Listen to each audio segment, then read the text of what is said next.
Hoje à noite quero ler o texto do meu novo livro. Você encontra isso em Josué 24:15. Escolham hoje a quem vocês servirão, se aos deuses que seu pai serviu na região além do rio, ou aos deuses dos amorreus, em cuja terra vocês moram. Mas quanto a mim e a minha casa, serviremos ao Senhor. Quanto a mim e a minha casa, serviremos ao Senhor. Ele fez uma escolha. Ora, Josué liderou o povo de Israel após a morte de Moisés. Ele era um grande general. E agora, no final de sua vida, ele reuniu todo o povo em Siquém. Agora, Siquém ficava entre duas montanhas. Uma era a montanha da lei, e a outra era outra montanha. E entre essas duas montanhas, eles se reuniram. Agora, a história de Israel sempre teve altos e baixos. Por algum tempo, eles serviam ao Senhor e depois voltavam aos seus velhos hábitos e voltavam aos seus antigos ídolos. E nesse caso foi Baal. E ele estava dizendo a eles: vocês precisam fazer uma escolha entre Baal e Deus. Qual será? Em quem você vai votar? Sabe, temos provérbios antigos, creio que existam no norte da Flórida. Aquele que hesita está perdido. A procrastinação é o ladrão do tempo. Um ponto no tempo salva 9. Um pássaro na mão vale mais do que 2 no mato. Agora eles tomavam decisões e votavam independentemente do custo, por causa do que eles acreditavam.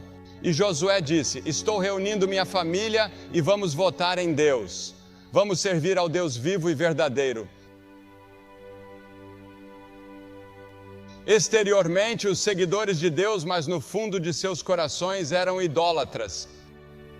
E Josué diz que essa condição não pode continuar.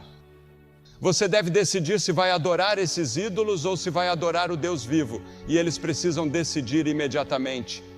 Esse foi o dia da eleição de Israel, o dia da decisão de Israel. Eles devem ser registrados a favor de Deus ou contra Ele. E você deve decidir esta noite. Há centenas de pessoas aqui esta noite que precisam decidir esta noite. E sua decisão esta noite, sim ou não, decidirá onde você estará daqui a 100 anos. Porque, como você vê, somente um Deus pode ocupar o trono do seu coração. As Escrituras dizem que o primeiro mandamento é: não terás outros deuses diante de mim. Eu, o Senhor, o Deus de vocês, sou um Deus ciumento. Hoje temos idolatria de maneiras sutis. Nossos atores e atrizes e acadêmicos, muitas vezes e até mesmo atletas, podem facilmente e sutilmente se tornar nossos deuses. Richard Phelps escreveu na revista Time, em setembro, sobre a morte de superastros do esporte por uso de cocaína. Ele disse que o problema é que os americanos tendem a pensar nos atletas como seres divinos. E às vezes isso é verdade. Exageramos demais com alguns dos jovens jogadores, e esses jovens às vezes simplesmente não aguentam e acabam se quebrando, porque é preciso ter experiência e maturidade para aceitar todo o dinheiro e toda a fama tão repentinamente em uma idade tão jovem. E Paulo ensinou que um cristão é alguém que se voltou para Deus, deixando os ídolos para servir ao Deus vivo e verdadeiro. Mas, independentemente do que o povo fizesse, Josué disse: quanto a mim e a minha casa, serviremos ao Senhor. Não me importa se toda a equipe se voltar contra Deus. Não me importa que todos vocês se voltem para a idolatria. Minha casa e eu serviremos ao Deus vivo e verdadeiro. Você já disse isso alguma vez? Você já disse: vou servir a Cristo, não importa o que meus colegas pensem, o que meus colegas de classe pensem, o que as pessoas com quem trabalho pensem ou meus vizinhos pensem. Robert Browning exclamou: há 100 anos que o negócio da vida é feito de escolhas terríveis. Temos que fazer algumas dessas escolhas em nossa vida. Adam teve que fazer essa escolha. Ele iria construir seu mundo com Deus e ter paz e justiça no mundo? Ou será que ele decidiu seguir seu próprio caminho e dar ouvidos ao diabo e desviou o mundo inteiro? O jovem rico veio a Jesus querendo encontrar ajuda espiritual e Jesus disse: tudo bem, você gostaria de ter a vida eterna? Ou o jovem rico disse: o que devo fazer para herdar a vida eterna? E Jesus disse: se você quer a vida eterna, faça isso e isso e isso e isso. O jovem rico foi embora triste porque não podia pagar o preço e Jesus não quis negociar com ele. Cada pessoa que já viveu tem que fazer a mesma escolha. Qual é a melhor para você? Agora, primeiro precisamos escolher 2 modos de vida, entre 2 modos. O profeta Jeremias escreveu: assim diz o Senhor, eis que ponho diante de vocês o caminho da vida e o caminho da morte. Em que estrada você está? Jesus Cristo disse: eu sou o caminho. Eu sou o caminho, venha a Cristo. Ele dará a você uma nova força, um novo poder, uma nova alegria, uma nova paz e um novo propósito de vida. Há um caminho que ao homem parece direito, diz a Bíblia, mas o fim dele são os caminhos da morte. A estrada em que você está parece correta. O caminho que você escolheu parece correto. Parece muito bom. Aquele negócio em que você está, aquela escola em que você está parece tão bom. Mas um dia desses, a menos que esteja comprometido com Cristo e com a vontade de Deus, você logo descobrirá que está no caminho errado. Algumas pessoas dizem: bem, se eu seguir minha consciência, isso não é suficiente? Não, porque sua consciência pode estar morta. Muitas pessoas têm a consciência morta. Mas quando você vem a Jesus Cristo, Ele ressensibiliza a consciência. Veja, você conta uma mentira quando é criança e sua consciência o incomoda. Agora você pode olhar uma pessoa diretamente no rosto e contar uma mentira, e isso não o incomoda nem um pouco. Havia uma época em que fazia coisas que o perturbavam, agora pode fazê-las sem incômodo. Você pensa, bem, não é tão ruim assim. Sua consciência não incomoda você. Por quê? Porque sua consciência foi queimada ou está morta. Mas quando você vem a Cristo, Ele lhe dá uma nova consciência para que você possa ser sensível às coisas erradas. As pessoas dizem: bem, sendo sincero, se eu for sincero na vida, isso não é suficiente? Não, isso não é suficiente. Você pode ser sincero. Certa vez, quando eu estava doente, minha mãe foi muito sincera e me deu iodo por engano. Ela pensou que estava me dando remédio para tosse, mas estava errado, sinceramente errado. Ou eles dizem: bem, se eu faço tantas coisas boas para as pessoas, sorrio para elas e sou amigável com elas, você não acha que Deus entende se eu cometer um pequeno pecado de vez em quando? Ele entenderá. Ele é um bom Deus. Ele é um Deus amoroso e tudo isso. Não, Deus não entende. Se você conhece Cristo, então esses pecados são perdoados.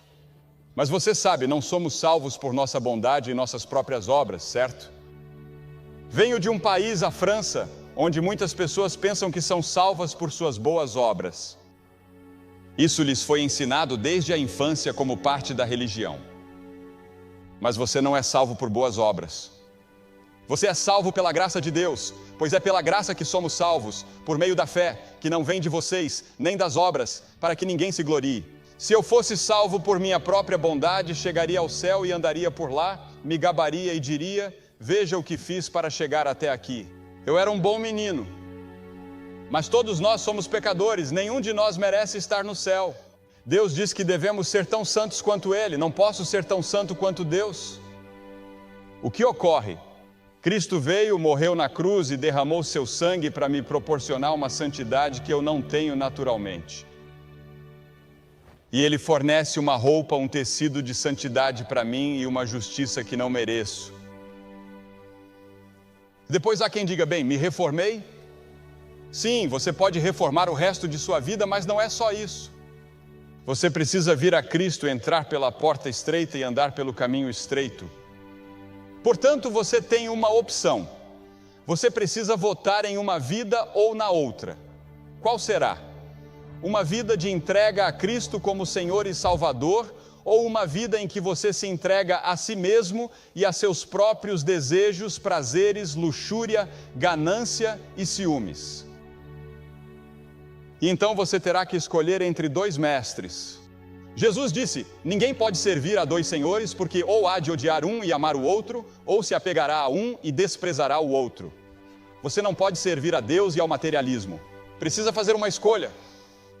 Se você desprezar o outro, não poderá servir a Deus e ao materialismo. Você deve escolher não apenas 2 modos de vida, não apenas 2 mestres, mas você também precisa escolher entre 2 destinos. Qual é o destino de vocês? Onde você estará daqui a 50, 100 anos? Estarás em algum lugar. O verdadeiro você, seu corpo, talvez esteja na sepultura, mas você, o verdadeiro você, sua alma, seu espírito, a coisa que pensa e se lembra e ama e assim por diante, essa é a parte de você que viverá para sempre, seja no céu ou no inferno. e você tem que fazer uma escolha entre os dois. Salomão escreveu sobre o caminho para o inferno em Provérbios 7. C.S. Lewis, o grande professor de Cambridge e Oxford, costumava enfatizar que ninguém jamais teve tanto a dizer sobre o caminho para o inferno quanto Jesus Cristo, e ele estava certo. Por outro lado, ninguém jamais falou do céu com tanta clareza e autoridade como Jesus Cristo. Um dos programas mais populares da televisão no ano passado foi intitulado Highway to Heaven. Jesus Cristo é a estrada para o céu. Ele disse: na casa de meu pai há muitas moradas. Estivemos na Romênia no ano passado realizando reuniões e havia milhares de pessoas a perder de vista. E eles me levaram para um lugar chamado Moldávia. Eles nos levaram em um pequeno passeio turístico pelas colinas e montanhas e assim por diante. Eles nos levaram a igrejas e edifícios que foram pintados há cerca de 1000 anos com um tipo de tinta que nunca perdeu seu brilho e sua cor. E eles não sabem como fizeram isso. Eles acham que talvez tenham usado mel, mas não têm certeza. E todas as pinturas são religiosas porque as pessoas não tinham Bíblias, não tinham literatura cristã e não tinham como contar a história da Bíblia. Assim, eles ensinavam a Bíblia com pinturas nas laterais dos edifícios. E você pode ver toda a história da Bíblia. E vi uma pintura em um lindo azul e com várias cores que duraram 1000 anos. E pensei comigo mesmo, olhe para isso. Era a imagem de uma escada que ia do fogo do inferno até onde Jesus estava, no topo da escada, no paraíso. E lá embaixo havia demônios subindo a escada, puxando-os, tentando levá-los para as chamas. E sobre eles estavam os anjos que os ajudavam a subir a escada. E eu pensei que isso é um pouco como, pode ser distorcido, pode não ser teologicamente exatamente correto, mas eles tiveram a ideia, porque há uma batalha constante pela sua alma o tempo todo. Você sabe, sua alma é importante para o diabo. Ele quer sua alma, ele pagará qualquer preço, e alguns de vocês estão vendendo a alma tão barato, que aproveitaria ao homem ganhar o mundo inteiro e perder a sua própria alma. O diabo lhe dará o mundo inteiro se você o seguir. Mas alguns de vocês o seguirão e ele não lhes dará nada. Você está apenas seguindo-o porque é como o porco que segue o homem que está deixando cair o feijão, indo para o curral de abate. A cada pouco ele deixa cair um feijão e o porco vai atrás dele. E você nem mesmo pensa que está seguindo o diabo na direção errada. Sim, Jesus Cristo é a estrada para o céu. Mas saiba que ninguém vem ao Pai senão por mim, disse ele. E então essa escolha ou esse voto que você faz tem de ser você mesmo. Você mesmo deve fazer esse voto. Quanto a mim e a minha casa, serviremos ao Senhor. Não conheço nenhuma, mas acho que uma das músicas mais populares do ano é Papa Don't Preach, da Madonna. Agora, Josué não hesitou nem por um momento em pregar para aquelas pessoas. Ele disse que quanto a mim e a minha casa, ele estava votando em Cristo, em Deus. Ele sabia que não poderia escolher as tribos de Israel. Eles devem escolher por si mesmos. Ele teve que escolher por si mesmo. O homem é um ser social. No entanto, há um santuário interno dentro de nós, onde nos retiramos de toda a comunhão, de todas as influências. Há uma arena solitária nas profundezas de seu coração, onde a maior batalha da vida deve ser travada sozinho. Você não pode decidir sobre Cristo. Nem seus pais, nem a igreja podem decidir por você. Seus amigos não podem fazer isso por você. Sua namorada, seu namorado não pode ir para você. Você precisa fazer isso sozinho. Você deve assumir o compromisso. Uma das músicas mais populares, de acordo com a Billboard, chama-se Lonely Alone, e isso é verdade. Solitário e sozinho? E isso está nessa parte de você. E quando você votou, você mesmo teve que dar seu próprio voto.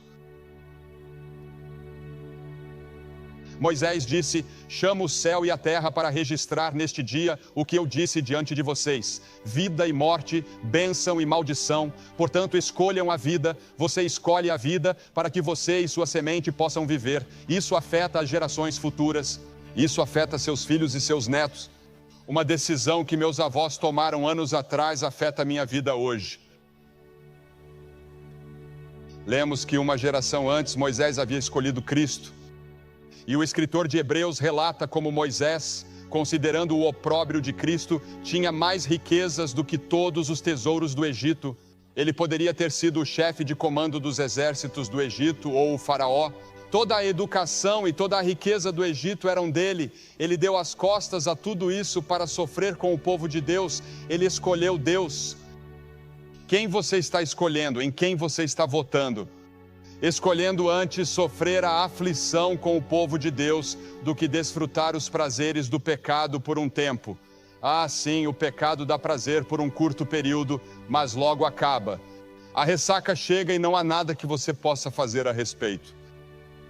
Você estará lá, escolha Cristo e você nunca terá uma ressaca, a não ser alegria e paz para sempre. Isso não significa que Ele livrará você de todas as suas dificuldades, problemas e provações, porque isso não terá fim, mas podem ser diferentes. Deus os permite, isso faz parte do nosso processo de amadurecimento, é assim que Deus nos treina, mas no fundo há um rio profundo de alegria e paz em meio à vida que você está vivendo. Agora você não pode mudar seu passado, mas pode determinar seu destino decidindo-se por Cristo. Mas Cristo pode mudar seu passado. Ele morreu na cruz para que todos os pecados que você já cometeu, todas as coisas que você já fez de errado, sejam perdoados. Quando Deus perdoa, significa mais do que nós entendemos. Ele se refere à justificação. Isso significa que é como se você nunca tivesse cometido nenhum pecado. Esse é o poder do sangue de Cristo sobre o qual o ouvimos cantar há pouco. Sei que meus pecados estão sob o sangue. E a escolha envolve um preço. O apóstolo Pedro escreveu que vocês não foram resgatados com coisas corruptíveis como prata e ouro, mas com o precioso sangue de Cristo, o preço que Jesus pagou na cruz quando derramou o sangue de sua vida por vocês. Martinho Lutero disse certa vez que era o fundador, suponho, da Reforma, e o fundador, poderíamos dizer, quase um dos fundadores do protestantismo e certamente das igrejas luteranas. Ele disse que, quando olho para mim mesmo, não sei como posso ser salvo, mas quando olho para Jesus, não vejo como posso estar perdido. João Calvino, que fundou a teologia reformada em um sentido, e a igreja presbiteriana, disse: sobre uma vida que não vivi, sobre uma morte que não morri, penduro toda a minha eternidade. Eu a penduro em Jesus. John Wesley, o fundador do metodismo, quando estava morrendo, disse: minha mente está quase acabando. Lembro-me apenas de duas coisas. Sou um grande pecador, mas Jesus é um grande Salvador. Cristo é um grande Salvador. O que precisa fazer? Arrependa-se de seus pecados. Isso significa estar disposto a mudar seu modo de vida. Talvez você não tenha poder para fazer isso. Talvez você não tenha força para abandonar alguns dos hábitos que sabe que são errados. Talvez você não tenha poder para se apaixonar novamente por sua esposa. Talvez você não tenha poder para mudar toda a sua vida que você sabe que precisa ser mudada. Mas se você se render a Cristo, Ele lhe dará o poder. Você diz: bem, Billy, não sei mais o que fazer, fui batizado, entrei para a igreja e assim por diante, mas não tenho realmente paz, alegria e poder em minha vida. Tudo isso de que você está falando, como faço para obtê-lo? Se você não tem certeza de que está pronto para encontrar Deus, se não tem certeza de que vai para o céu e se não tem certeza de que seus pecados estão perdoados, venha e certifique-se disso esta noite. Acredito que nenhum de vocês está aqui por acaso esta noite. Acredito que você está aqui nesta noite em particular, porque esta é a noite em que você deve encontrar Deus de uma nova maneira e recebê-lo em seu coração. E essa é uma decisão urgente, pois adiar torna a decisão certa mais difícil. A indecisão em si é uma escolha. Não decidir é decidir não decidir. Se você tem uma passagem para um voo para Atlanta hoje à noite e não consegue decidir se vai ou não, se esperar até o horário de partida, a escolha já terá sido feita. O avião vai decolar sem você. As decisões são tomadas, quer você as tome ou não. O tempo decide se você não o fará. E o tempo sempre decide contra você. Joel disse: coloque você na foice, pois a colheita está madura. Venham vocês, multidões, multidões, para o vale da decisão, pois o dia do Senhor está próximo no vale da decisão. Agora é o tempo aceito, diz a Bíblia. Venha agora enquanto você pode. Você pode não ter uma chance amanhã. Hoje é o dia de você votar totalmente em Cristo. Sir Walter Scott, a mais importante das 3 letras do idioma inglês, ele disse que eram N-O-W. Ora, Bartimeu era um homem cego. Jesus estava passando por sua cidade, a pequena cidade de Jericó, e ele era cego. E teve um momento em que clamou e disse: Jesus, tem misericórdia de mim. Jesus, filho de Davi, tem misericórdia de mim. E as Escrituras dizem que alguém lhe disse que era Jesus, que Jesus de Nazaré estava passando. Ele aproveitou aquele momento. Acredito que toda essa cruzada foi planejada, orada e organizada. E fomos trazidos aqui talvez só para você. Quando cheguei aqui, eu disse às pessoas que achava que tínhamos vindo para Tallahassee por causa de uma pessoa. Não sei quem é essa pessoa, mas você pode ser a pessoa e valeria a pena todo o esforço para você, porque veja bem, Cristo teria morrido na cruz se não houvesse ninguém além de você. Nos penhascos escarpados e castigados pelas ondas da costa oeste da Escócia, um homem estava coletando os ovos das aves marinhas que fazem seus ninhos. Ele havia sido descido do topo do penhasco por uma corda até a borda onde estavam os ninhos. Mas em um momento de descuido, ele deixou a corda escapar de sua mão. Ele sabia que o primeiro balanço da corda seria sua única chance e com todas as forças de seu corpo e mente, pulou para a corda. Ele a aproveitou e foi salvo. A corda está balançando em sua direção, a corda da salvação da cruz e do túmulo vazio. Deus está dizendo: aproveite. A Bíblia diz: chegará um dia em que me invocarão, mas eu não responderei. Eles me buscarão de madrugada, mas não me acharão, porque odiaram o conhecimento e não escolheram o temor do Senhor. Chegará um dia em que você clamará a Deus, mas será tarde demais. Vem agora. Talvez nunca mais haja algo assim em sua vida em Tallahassee. Nunca mais quando você estiver tão perto do reino de Deus. Vou pedir a você que faça algo que vimos várias centenas de pessoas fazerem nos últimos 2 dias. Vou pedir a você que se levante de seu assento, venha e fique de pé em frente a esta plataforma e diga: ao vir, entrego meu coração a Jesus Cristo. Quero ter certeza que estou pronto para encontrar Deus. No primeiro dia em que estivemos aqui, veio a esposa de um pastor. Vieram pessoas do coral, veio um contínuo. E Deus está falando com você. Você pode ser o melhor cristão da cidade, pelo que as pessoas pensam, mas no fundo você sabe que não é. Você precisa se render a Cristo e fazer dele o Senhor e Salvador de sua vida. Por que peço que você se apresente? Porque cada pessoa que Jesus chamou no Novo Testamento, ele chamou publicamente. Ele disse: se você não estiver disposto a me reconhecer diante dos homens, eu não o reconhecerei diante de meu Pai que está nos céus. Ele morreu na cruz publicamente por você. Agora você deve vir publicamente e dizer sim a Ele. Vou pedir a todos que estejam em atitude de oração quando vocês se levantarem e vierem. Homens, mulheres, jovens, votem hoje à noite e votem em Jesus. Sabe que precisa dele. Vamos aguardar você rapidamente lá de cima e por aqui. Deus está falando com você. Você vem.